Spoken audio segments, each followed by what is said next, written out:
Poemas filosóficos del rey Salomón, un ensayo del doctor José Dunker Lambert, prólogo por Federico Enríquez Grateró. Auditoría al rey Salomón. El doctor José Dunker Lambert ha realizado un notable estudio acerca de Eclesiastés, el célebre libro del Antiguo Testamento, cuya redacción se atribuye al rey Salomón, hijo de David. Sobre este viejísimo libro se han publicado miles de comentarios en el curso de 3000 años. Los eruditos del judaísmo se han ocupado durante siglos en extraer algún sentido de ese escrito, a la vez confuso y reverberante. Para los judíos, Eclesiastés sigue siendo hoy un libro de lecturas recomendable. En el primer lugar, porque lo escribió el rey sabio, grande, rico y famoso. El mundo cristiano heredó el respeto de los judíos por tan enigmático libro. San Pablo, el gran promotor y difusor del cristianismo, había sido educado en la lectura del Antiguo Testamento. La elocuencia de San Pablo tal vez haya influido en que el Antiguo Testamento conservara la estimación de los cristianos, de los partidarios de una nueva fe que llegó a extenderse por toda la tierra. Tratándose de un libro conectado con 3 religiones, es de esperar que haya sido objeto de numerosos estudios. Los expertos en disciplinas escriturísticas han sometido Eclesiastés a toda clase de exámenes hermenéuticos. Cada versículo de Eclesiastés ha sido clavado con un alfiler como si fuese una mariposa para facilitar el análisis etimológico de una palabra clave, la estructura literaria de una frase, el sentido filosófico o religioso de tal o cual expresión. Es una empresa difícil extraer savia nueva de un tronco tan viejo. Los comentarios religiosos sobre la Biblia suelen ser dogmáticos y reiterativos. Con frecuencia son pesados y carentes de frescura de pensamientos, pero felizmente ese no es el caso del estudio del doctor Dunker, titulado Los poemas filosóficos del rey Salomón. Gracias a las exhortaciones pedagógicas del licenciado Manuel Amiama, he podido apreciar desde muy joven las ventajas intelectuales de leer simultáneamente un pensador clásico antiguo y un autor moderno de primer rango. El licenciado Amiama me obsequió en los años 60 un ejemplar de Teoría General del Empleo, el Interés y el Dinero, del economista John Maynard Keynes, artífice de la creación del Banco Mundial durante la conferencia de Bretton Woods en 1944. Me dijo que leyera este libro con el auxilio de una introducción a Keynes, escrita por Raúl Prebisch, pero enfatizó que sería aún mejor que leyera al mismo tiempo La Política de Aristóteles, una obra de hace 24 siglos. Acto seguido, puso en mis manos una edición bilingüe del texto de La Política, con prólogo de Julián Marías. Comparar un escritor antiguo con uno actual sirve para comprender las enormes diferencias que separan uno del otro, pero de igual manera ayuda a percibir aquellos aspectos de la vida humana que son permanentes a lo largo de la historia, que sobrepasan las modas y prejuicios de cada época. Puede aplicarse el mismo método al texto del rey Salomón y contrastarlo con las opiniones y acciones políticas de nuestro tiempo. El doctor Dunker segmenta los diversos trozos que componen Eclesiastés, los organiza para que sean mejor comprendidos por una mente contemporánea. Mirados desde el ángulo formal, son versos divididos en 28 poemas de 7 estrofas agrupados en 4 discursos. Las septetas pueden tener un pie de amigo inicial y una moraleja final. Los 4 discursos muestran un definido carácter temático e ideológico. El primero es un discurso existencial. Con este nombre lo ha bautizado Dunker, donde el rey reflexiona sobre el trabajo, el placer, la muerte y o acabamiento. El segundo aborda asuntos sociales. Trata de si el hombre es o no una bestia, de qué ocurre con los oprimidos y con los opresores, de las paradojas del poder, de la utilidad del dinero, del fracaso de las utopías. El tercer discurso está centrado en consideraciones filosóficas universales o generales.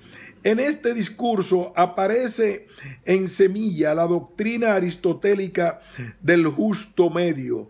Al cuarto discurso, Dunker le llama discurso realista.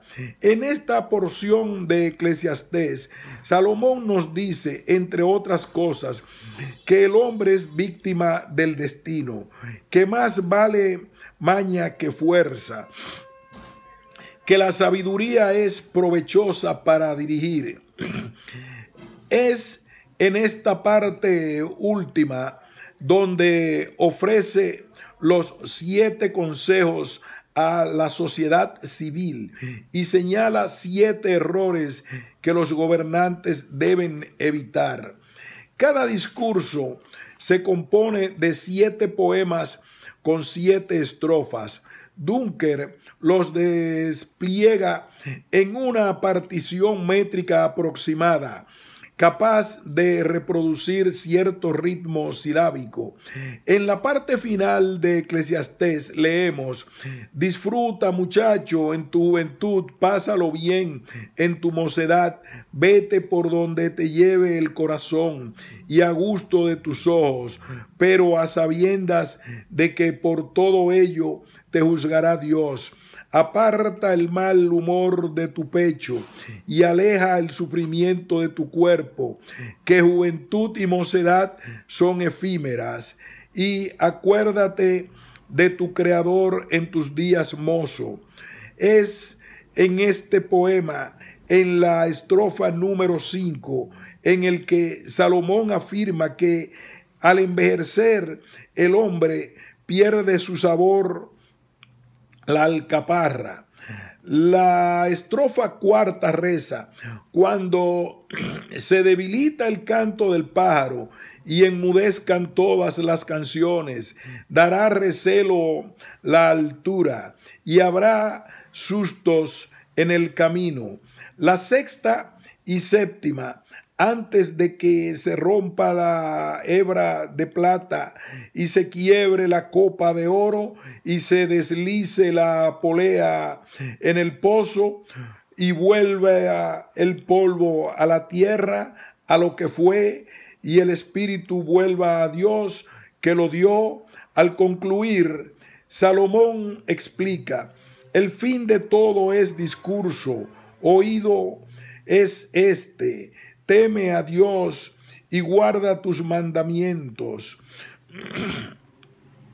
No se trata, pues, de un texto pesimista, melancólico o resignado, como se lo califica generalmente, ni de unos dicharachos incongruentes a los que es imposible encontrar sentido. En realidad es un arqueo vital hecho por un gobernante.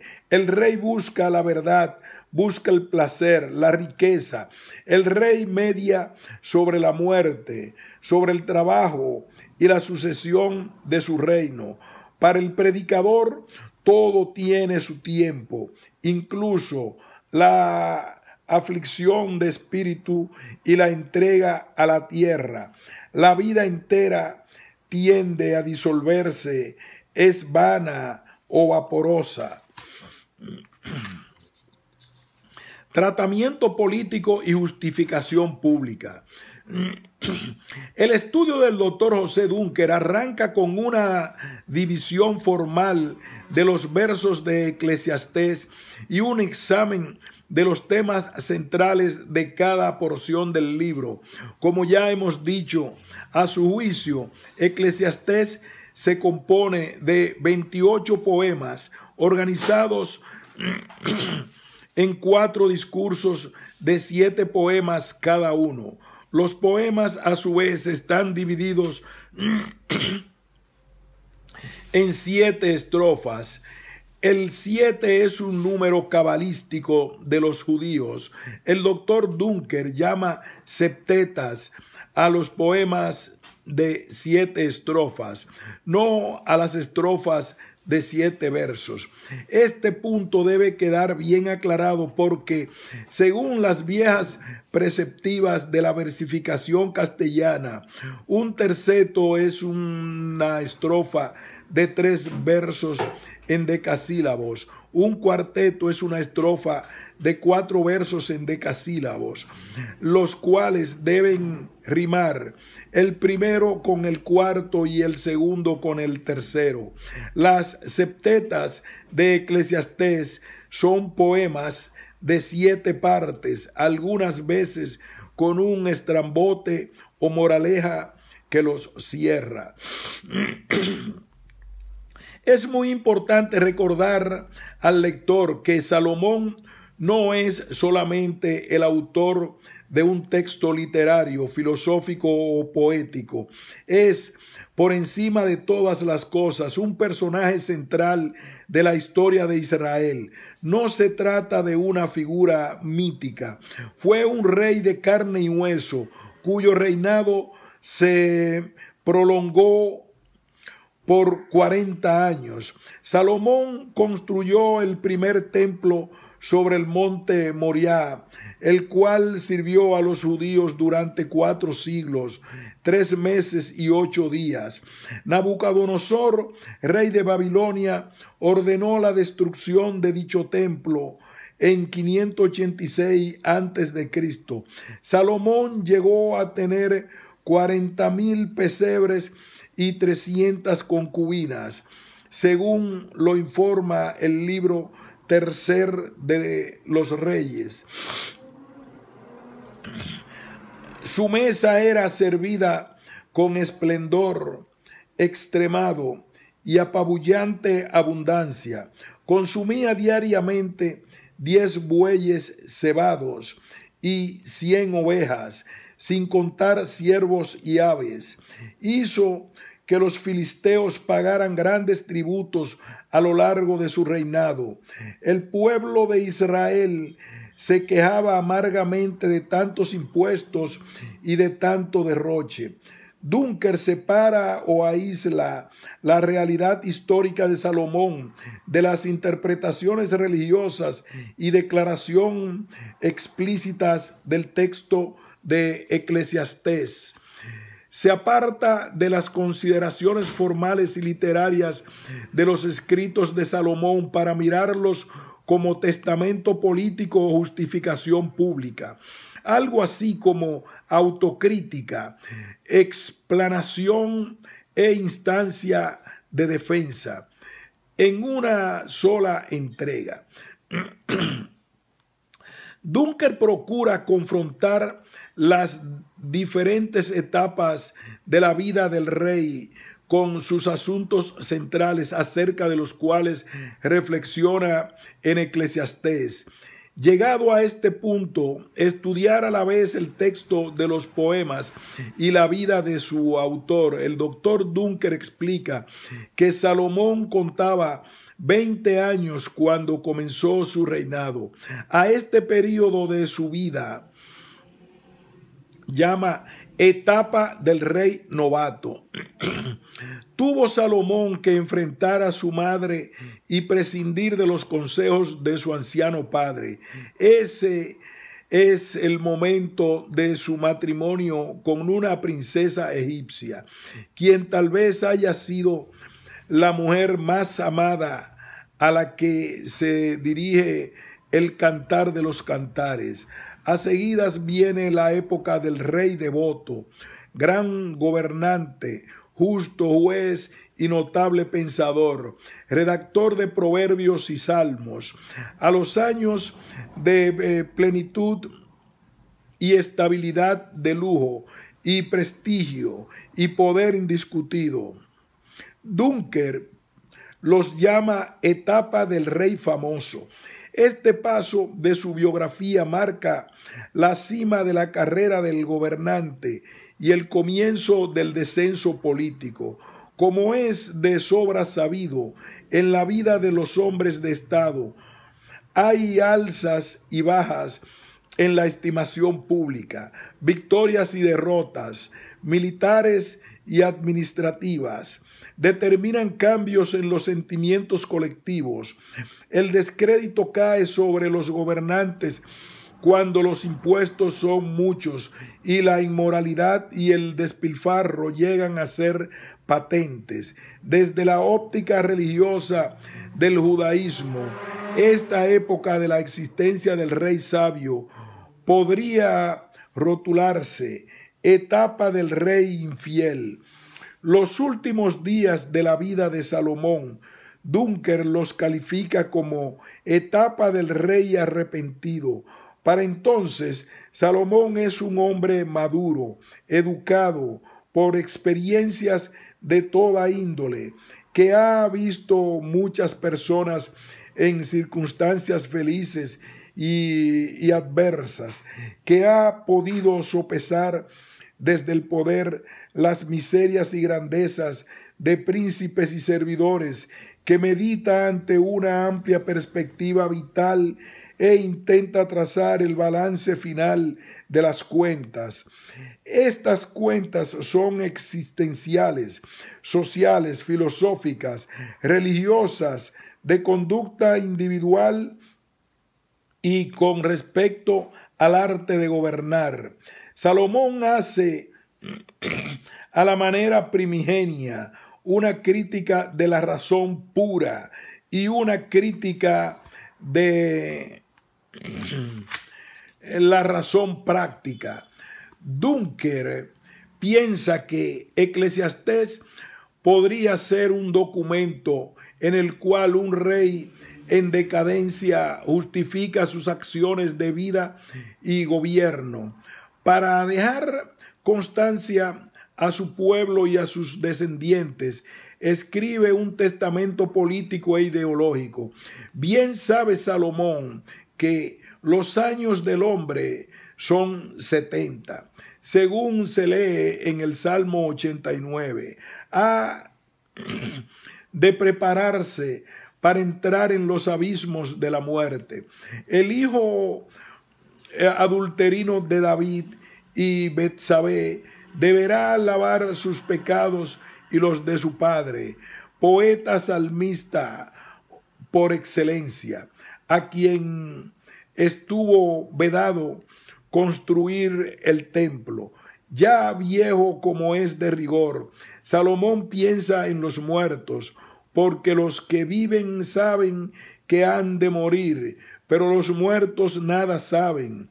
ni tienen más paga, porque su memoria es puesta en olvido. Es cuanto descubre que se evapora la vida, la riqueza, el poder, que después de la muerte no hay obra ni trabajo, ni ciencia ni sabiduría. Meter el cántaro en la fuente. Para los contados eruditos que conozcan al dedo cómo tradujo San Jerónimo este o aquel pasaje del Antiguo Testamento, tal vez no sea tan útil y atractivo el estudio del doctor Dunker.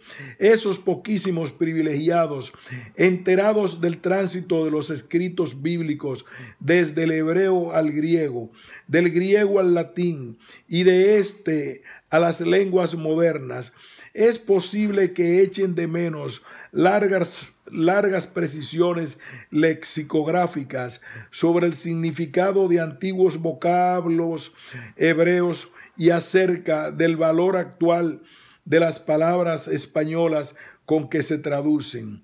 Se dice en Italia que toda traducción es una traición. El traductor siempre traiciona un poco del texto que traduce. Vanidad, una palabra que aparece una y otra vez en Eclesiastés, la relacionamos con ostentación, pretensiones sociales, artificiosidad y frivolidad.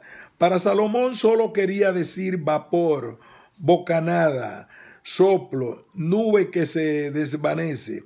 El doctor Dunker, desde luego, pone una nota sobre la voz hebrea Hebel, porque son muchos los pasajes de Eclesiastés donde se usa.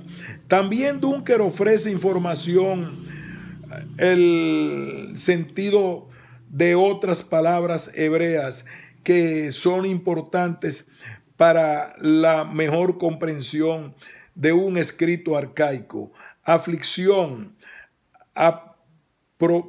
aflicción, provecho, sabiduría, trabajo, potestad, desvarío, sucesión, rectitud, son algunas de ellas. Es obvio que para disfrutar de este magnífico estudio y leerlo provechosamente, no es obligatorio conocer lenguas muertas como el arameo, el griego, el latín o el contemporáneo hebreo renacido. Solamente algunos especialistas tienen la suerte de poseer esos conocimientos humanísticos, pero aún estas personas expertas, hebraístas o helenistas, encontrarían aspectos interesantes en el trabajo del doctor Dunker, por tratarse de un problema literario en conexión con un texto venerable. Habrá quien reclame mayor intervención de los lingüistas, de los historiadores de la literatura oriental. La poesía de la lengua hebrea antigua tiene reglas diferentes a las de la versificación en nuestro idioma, pero eso no impide que nos aproximemos a su espíritu, a su intención estética, a su significado humano e intelectual. Es posible acercarse a la belleza de la poesía arcaica, aunque seamos ignorantes de las formas métricas o estróficas de los poemas hebreos de la tradición clásica. Las averiguaciones de Dunker alrededor de Salomón y sus poemas nos ponen en situación de entender el contexto social del rey sabio. Nos ayudan a percibir con claridad las particularidades del pueblo judío, de su historia y su arte.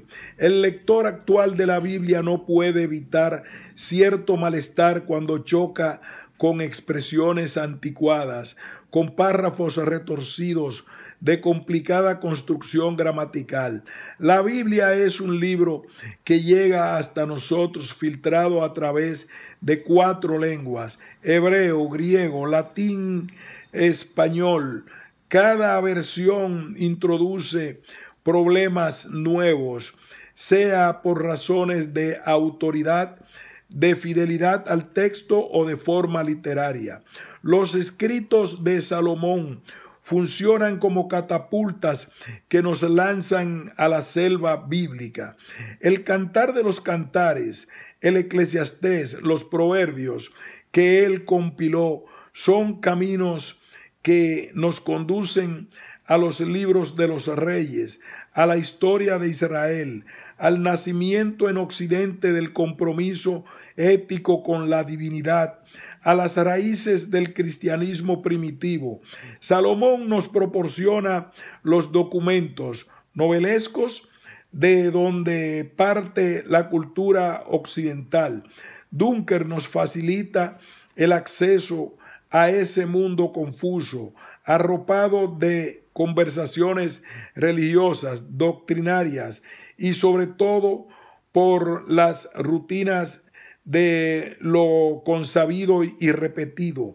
En las primeras páginas del estudio de Dunker he leído que Ernesto Renan afirmaba Eclesiastés constituía la única literatura agradable que ha sido compuesta por un judío. También opinaba Renan que Eclesiastés es como un pequeño escrito de Voltaire, perdido entre los folios de una biblioteca de teología. Desconectados los excesos del ingenio francés, debemos aceptar que la vitalidad de los escritos de Salomón salta por encima del tiempo y de las traducciones, buenas o malas. No creo que esa sea la única literatura agradable compuesta por un judío. Una evidente injusticia de Renan. Ni tampoco me parece adecuado comparar el desencanto o el realismo de Salomón con las enfáticas actitudes racionalistas y de crítica social de la Ilustración. Salomón vive y muere empotrado en el mundo oriental, en la cultura semita. La sabiduría del rey Salomón abarca la política, los negocios, el amor, la sensibilidad, la sensualidad, la educación, la religión, la riqueza, el trabajo, el envejecimiento, que no es poca cosa. El escrito del doctor Dunker es un trabajo serio, honesto, riguroso. Incluye una tabla cronológica para que podamos medir la antigüedad de Salomón con respecto a los pensadores chinos y griegos. Tiene un esquema de la división tradicional de Eclesiastés en 3 versiones de la Biblia, entre ellas la Biblia de Jerusalén. También contiene un cuadro en que se muestra el número de veces que una palabra importante es usada en el texto. Además de añadir una copiosa bibliografía, Dunker coloca notas al final de la introducción y de cada capítulo. Esas notas, en lugar de abrumar al lector, le ayudan a orientarse en medio de tantas opiniones contradictorias. Con inusual probidad, Dunker declara que únicamente hay 4 trozos de Eclesiastés que nadie había observado antes de la manera que él propone en su ensayo. Es un caso de orgullosa humildad y de insistente trabajo. Cuando se publique este apasionante estudio, he tenido la suerte de conocerlo inédito. Un gran número de personas podrá vivir la experiencia de someter al rey Salomón a escrupulosa auditoría y al mismo tiempo gozar de la lectura guiada de un libro antiquísimo, un libro en el cual la poesía, la filosofía, los sentimientos religiosos, las ideas políticas brotan con pureza de la propia vida del autor. Introducción.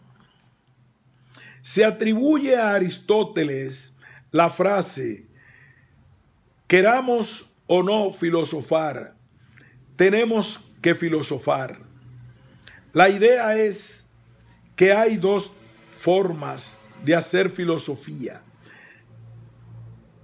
la de los teóricos de este arte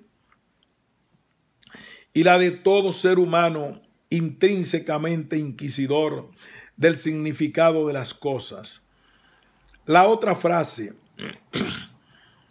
el hombre es un animal religioso, se podría aplicar en el mismo sentido.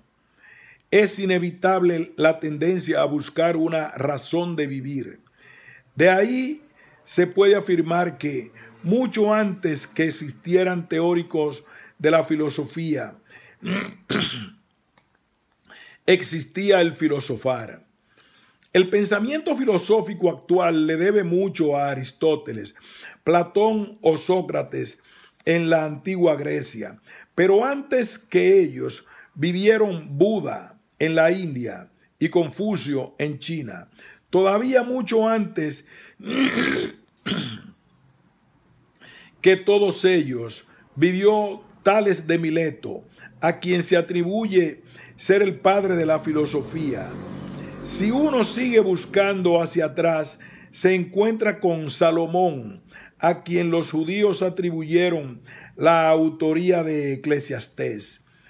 En el Antiguo Testamento se distinguen tres divisiones: la ley de Moisés, cuya interpretación dependía de los sacerdotes, los profetas, los mensajes de Dios, los mensajes que Dios impartía a través de sus escogidos, y los salmos o escritos que incluye Salmos, Job, Proverbios, Ruth, Cantares, Lamentaciones, Esther, Daniel, Esdras, Nehemías, Crónicas y el libro de Eclesiastés. Salomón es autor, de acuerdo con las traducciones hebreas, del libro de Proverbios, del Cantar de los Cantares, de varios salmos y del libro de Eclesiastés. Es interesante la opinión de Renan cuando se refiere al Eclesiastés como la única literatura agradable que ha sido compuesta por un judío. Otra opinión de ese mismo autor es que Eclesiastés es como un pequeño escrito de Voltaire, perdido entre los infolios de una biblioteca de teología. Algunos biblistas del siglo pasado, sin embargo, sostuvieron opiniones muy sorprendentes. Delitzsch, por ejemplo, recoge la siguiente cita de un autor anónimo: este libro, con casi tantas contradicciones como versiones,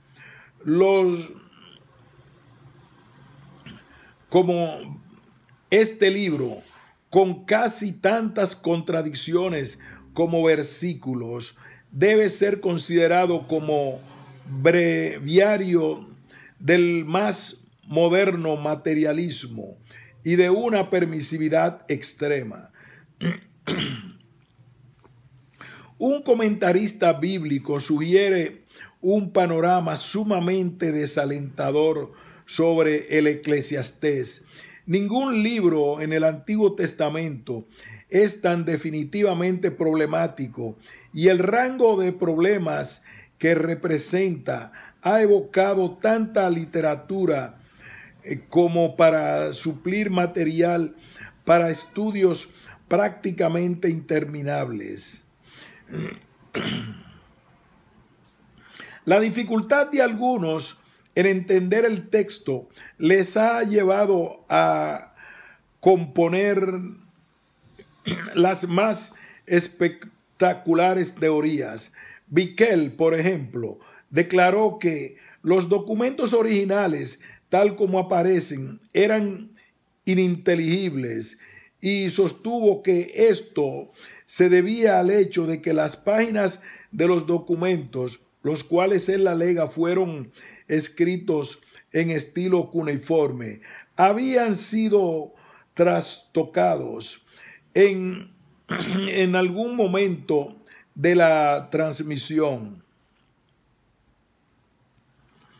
Lo que me propongo a continuación es rescatar la poesía, el orden y significado de esta obra maestra de la antigüedad a fin de facilitar la lectura. Me permito adelantar la siguiente estructura literaria. El Eclesiastés se compone de 28 porciones. Ante un libro tan controversial y sobre el cual se ha escrito comentarios tan diametralmente opuestos, se impone como primera tarea hermenéutica dividirlo en sus partes naturales. La mente humana exige al que escribe una cierta organización de su material. Esto significa dividir la producción en varias partes y ponerlas en un cierto orden. Si así no fuera, nadie podría captar el mensaje que se transmite. Una ventaja para esta tarea es que la mayoría de las porciones del libro son reconocidas por la mayoría de los comentaristas. En este grupo, con ligeras variantes de un autor a otro, se encuentran varias porciones. Esto significa que para más de la mitad del libro existe suficiente consenso para su división. Por lo general, el mismo lenguaje nos permite percibir cuando se inicia una nueva unidad temática. Existen también frases claves que Kohelet gusta utilizar y que constituyen pistas para identificar unidades de sentido. La pista más importante en este verbo hebreo, que se traduce por ver, mirar, ra, es justo la palabra adecuada para indicar el inicio de una reflexión. Las expresiones típicas son: volví yo a mirar, he visto, si vieres.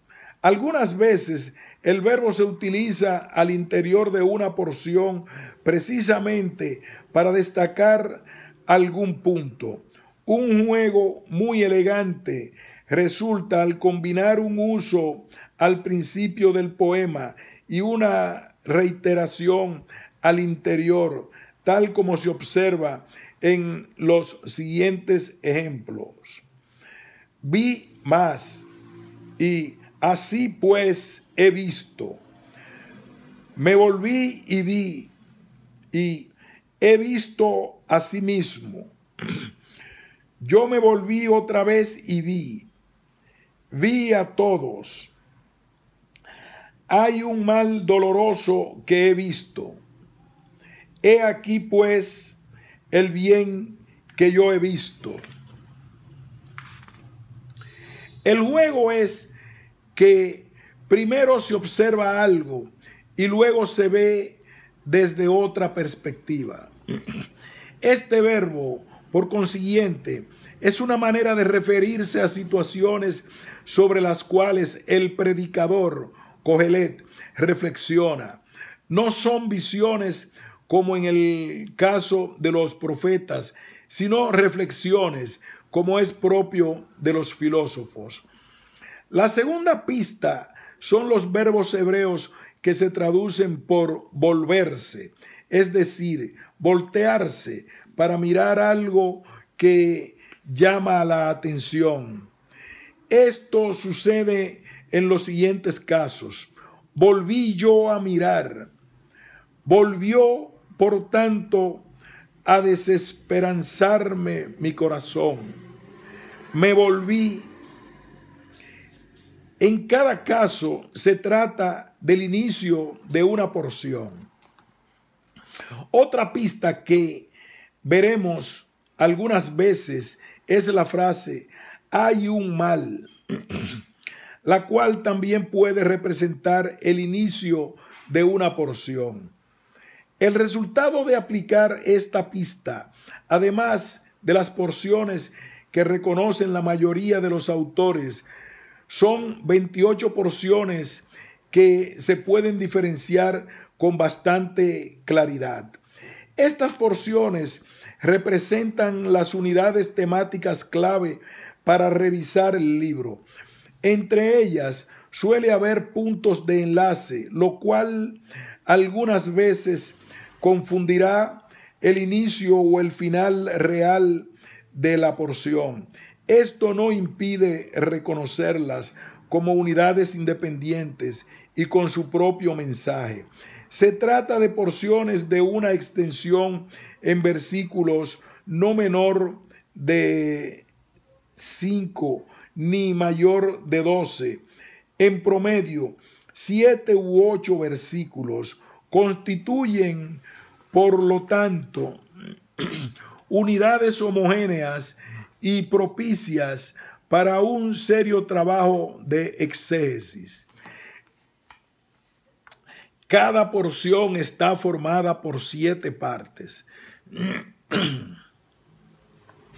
La siguiente tarea fue investigar si estas porciones tenían una estructura literaria común. Sería lo más natural para la mente humana que así fuera. Cualquiera que escriba una obra formada por 28 porciones difícilmente evade la tendencia a valerse de algún esquema común a todas ellas.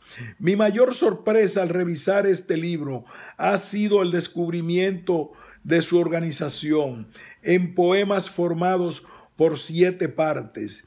En un momento había definido poema de 2, 3, 4 y 7 partes, hasta que una noche me pregunté si en realidad todo el libro no podría estar formado por porciones de 7 partes. Al levantarme al día siguiente, quedé impresionado y sorprendido por la intuición confirmada. Todo el Eclesiastés está escrito en forma de poemas de 7 partes. Por ratos, la tarea hermenéutica ha sido como armar un rompecabezas, y admito que algunos pasajes al principio presentaron dificultad. Con el tiempo el esquema se ha ido confirmando vez tras vez, con el resultado de que algunos pasajes tomaron un sentido más lógico al organizarse de esa forma. Para facilitar el trabajo he decidido designar estas unidades como septetas, con proporciones. Son porciones tomadas por 7 partes, versos, proverbios, consejos, ejemplos, etc., siempre con unidad de sentido. La primera septeta que descubrí, 4, 7, 16, el fracaso de las utopías. Casi todos los autores definen aquí 2 porciones, 4, 7, 12, 4, 13, 16. Sin embargo, solo al considerarlo como septeta podremos apreciar su sorprendente mensaje. Un hallazgo muy importante en este camino fue el descubrimiento del modelo perfecto de septeta, y es el que se encuentra en 3, 1, 9. Esta es una septeta formada por 7 versos en forma de cuarteta. Tiempo de nacer y tiempo de morir, tiempo de plantar y tiempo de arrancar lo plantado. La métrica interna de este poema es tan obvia que todos los comentaristas y todos los traductores la han tomado en cuenta. Un autor clásico lo describe como 7 versos arreglados en forma de canto. Delitzsch. Es importante observar en este poema, además de sus 7 partes, otras 2 que le dan una singular belleza. La primera parte es lo que en lo sucesivo designaré como pie de amigo. Todo tiene su tiempo y todo lo que se quiere debajo del cielo tiene su hora. La parte final es la moraleja. ¿Qué proverbio tiene el que trabajo? ¿Qué provecho tiene el que trabajó de aquello en que se afana?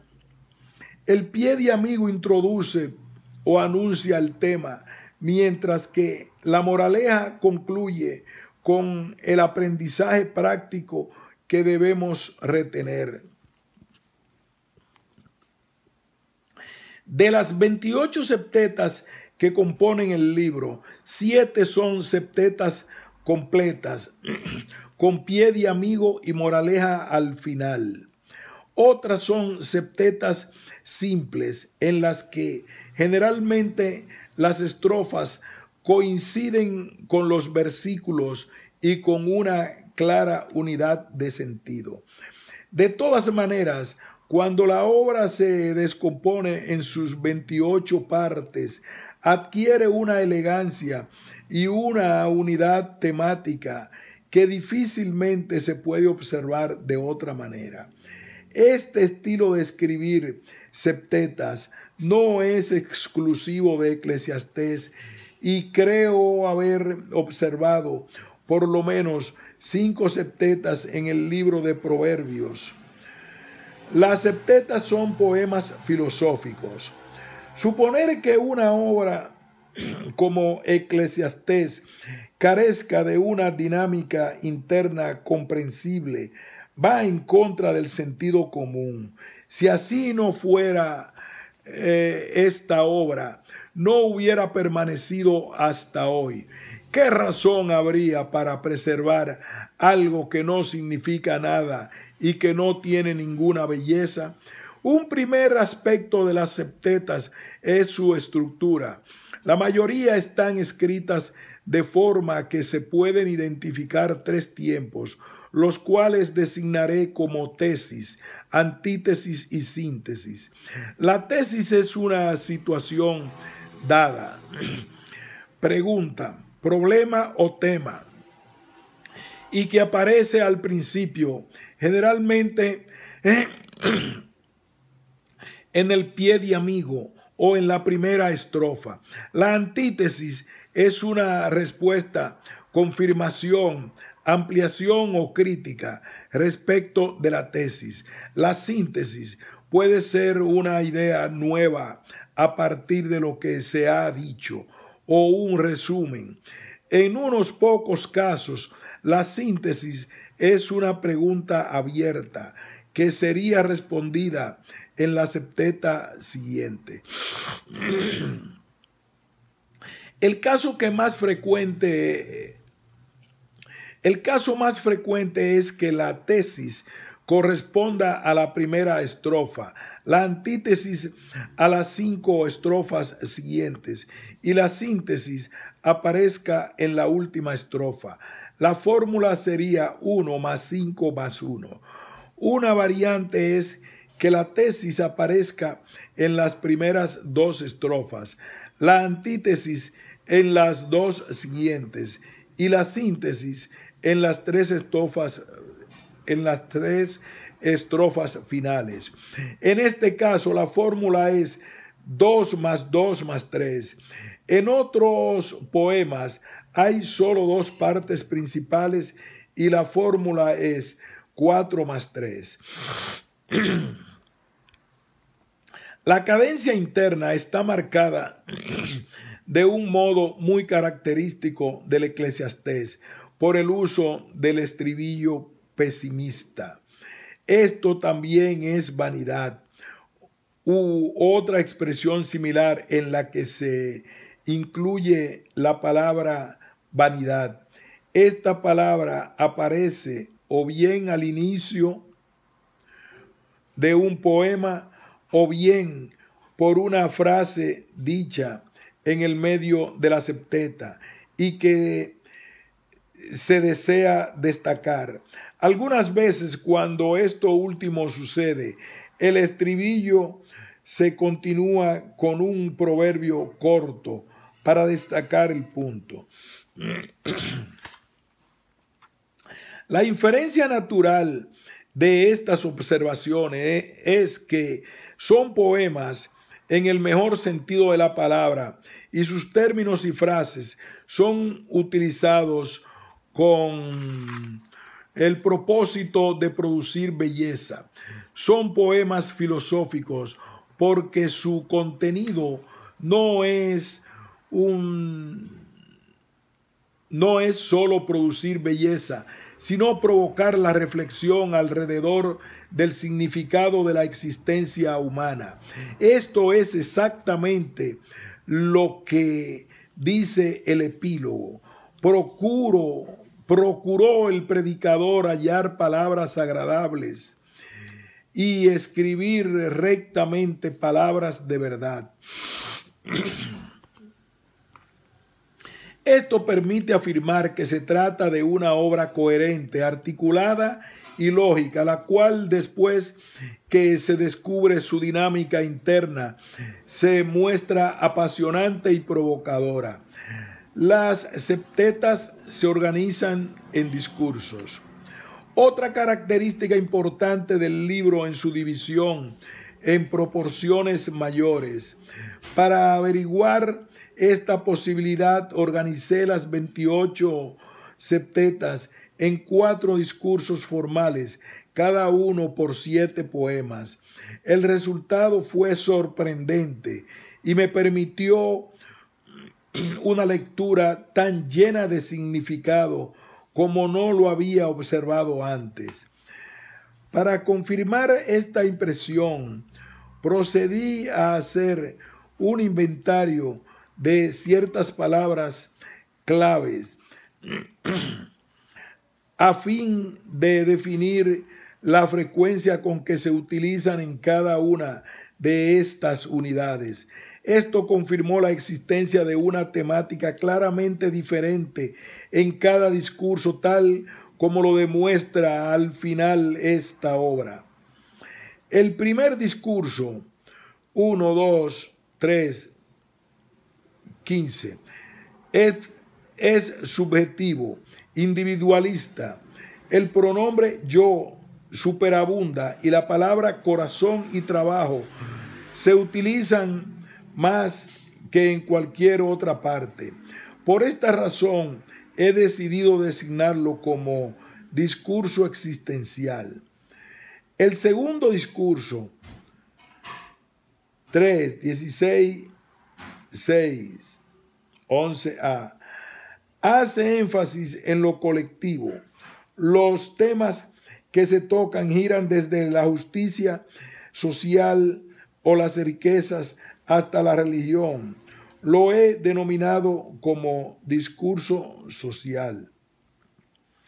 El tercer discurso no se encuentra ni en lo subjetivo ni en lo social, sino que se prefiere concentrarse en temas globales y por la búsqueda del saber general. He decidido denominarlo como discurso universal.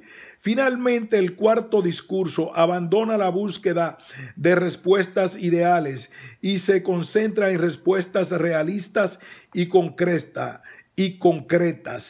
He decidido designarlo como discurso realista. Esta es una división homogénea en lo que es referente a la extensión de cada discurso.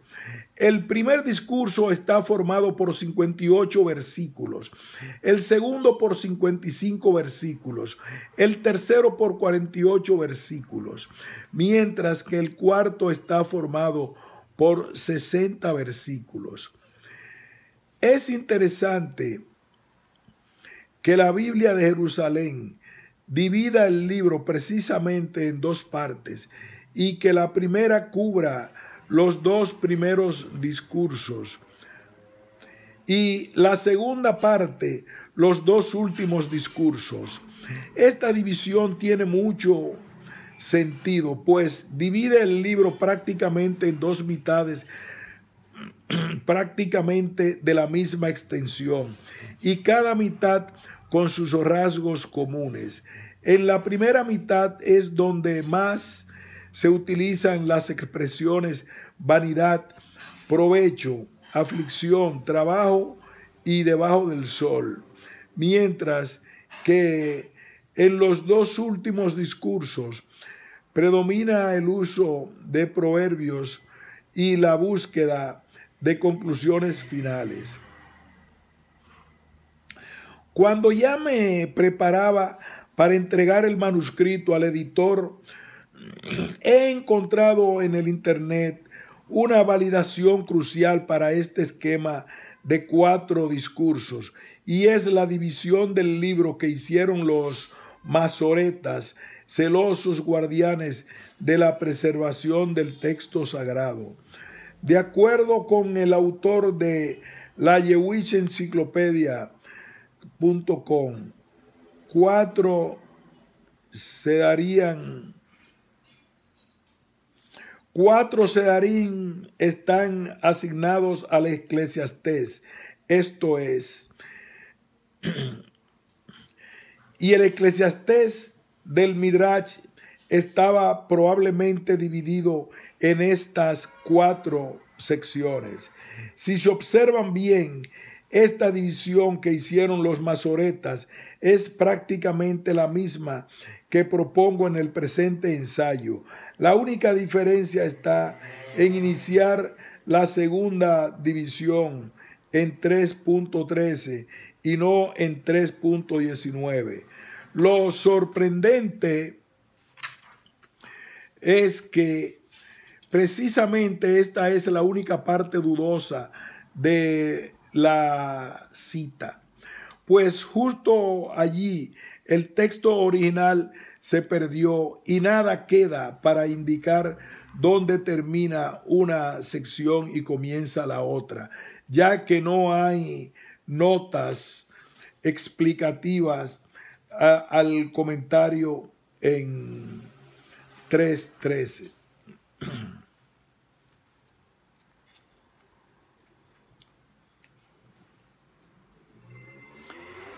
Esta sorprendente coincidencia de la Masora es una validación crucial para el presente ensayo como un marco confiable para el estudio de Eclesiastés.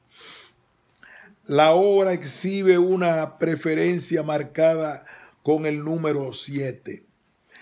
La nota que sella el carácter especial de esta obra es el uso especial que hace del número 7. Hemos visto que cada discurso está formado por 7 poemas y que cada poema se compone de 7 estrofas, pero además de esto aparecen otras coincidencias todavía más sorprendentes alrededor de algunas palabras claves, las cuales aparecen o 7 veces o en un múltiplo de 7. La palabra predicador, Qohelet, el seudónimo del autor, aparece exactamente 7 veces. La palabra aflicción también aparece 7 veces. La palabra vanidad, si se cuenta la expresión vanidad de vanidades como una sola, aparece 35 veces. La palabra corazón aparece 42 veces. De la misma manera, algunas expresiones cruciales siguen el mismo estilo. El temor de Dios se menciona 7 veces. Expresiones que se refieren a la continua supervisión de Dios sobre la vida del ser humano ocurren 7 veces. Un recurso que he decidido designar como salida realista aparece 7 veces. La expresión característica debajo del sol se menciona 28 veces. Algunas septetas están formadas por precisamente 7 elementos, 7 vivencias, 7 contrastes, 7 actos divinos, 7 consejos en la casa de Dios, 7 proverbios, 7 momentos del declinar de la vida. En algunos casos, el pie de amigo está compuesto por 7 elementos e incluso la moraleja. Es también interesante que el libro tenga exactamente 7 septetas completas en su pie de amigo y su moraleja final. Son precisamente las septetas más elegantes y representativas de todo el libro. Para diseñarlas, Salomón debió haber dedicado un tiempo especial. Esto constituye una preferencia fuera de lo común por el número 7 en Eclesiastés. Es un poema escrito con el rigor de un acróstico o un soneto. Ningún otro libro en toda la Biblia está escrito con tanta precisión literaria como el Eclesiastés. Te invito a disfrutar esta joya de la literatura universal. Continuaremos con el título segundo.